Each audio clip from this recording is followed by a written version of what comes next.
राज्यसभा सांसद किरोड़ीलाल मीणा ने जयपुर में राजेंद्र गुढ़ा के सरकारी आवास के बाहर धरना दिया।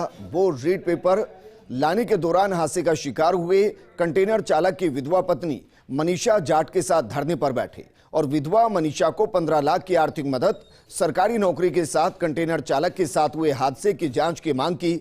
इस बीच मीणा ने कहा कि राजेंद्र गुढ़ा ने भी मनीषा को न्याय दिलाने के लिए सरकार से गुहार लगाई है। वहीं मनीषा जाट ने कहा कि उनके पति सरकारी काम से पेपर लेने कोलकाता गया था। उनकी मौत के बाद सरकार को परिवार के भरण पोषण के लिए मदद देनी चाहिए।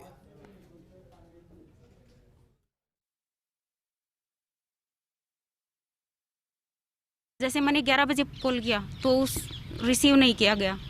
बाद में सुबह में कॉल किया तो भी रिसीव नहीं किया। हमें कोई सूचना ही नहीं, घर पे सीधा लाके सरकार द्वारा कोई सूचना नहीं, कोई फिर हमारी सुध नहीं ली किसी ने।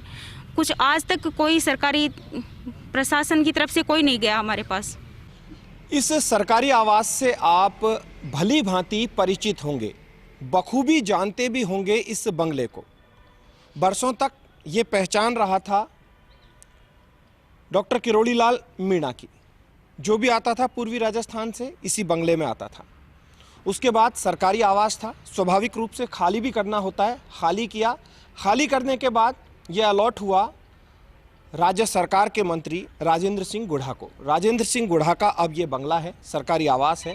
लेकिन अब इस बंगले में डॉक्टर किरोड़ीलाल मीणा है।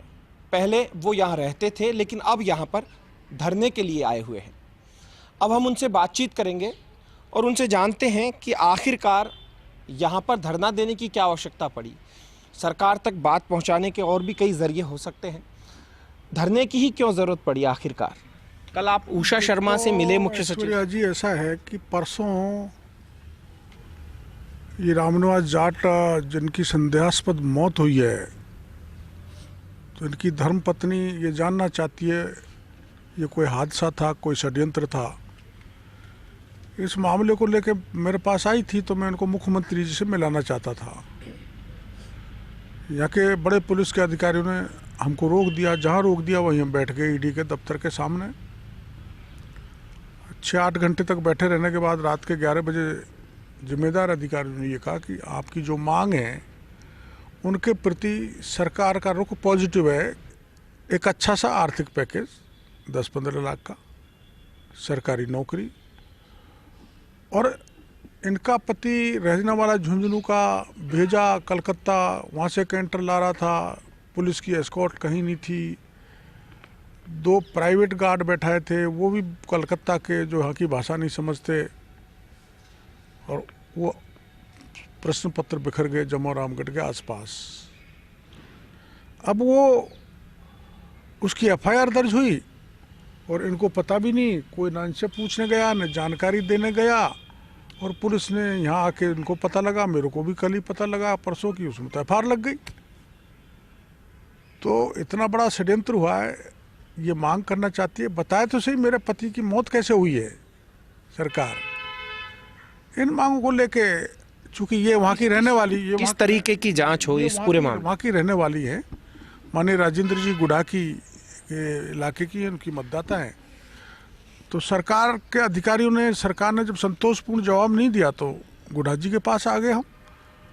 उनको हमने गुहार लगाई और उन्होंने हमारी बात को बड़ा तसल्ली से सुना और माना कि आपकी मांगें बिल्कुल तर्कसंगत हैं, वाजिब हैं।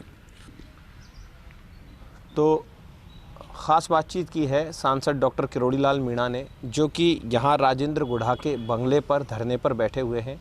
ये मंत्री राजेंद्र गुढ़ा को लेकर संतुष्ट हैं, लेकिन इनकी मांग है कि मनीष कुमारी जाट जो हैं उन्हें, उनके परिवार में या उन्हें सरकारी नौकरी मिले और उन्हें एक सही उचित मुआवजा मिले, जिससे वो परिवार का लालन पोषण कर सके। दूसरी बड़ी बात इन्होंने कही है कि यदि किसी कारण से भारतीय जनता पार्टी की सरकार आती है तो फिर उस सरकार से भी इनकी यही डिमांड होगी, या तो ये सरकार इस डिमांड को माने, रीट प्रकरण की पूरी सीबीआई जांच की, या फिर उस सरकार से उम्मीद होगी।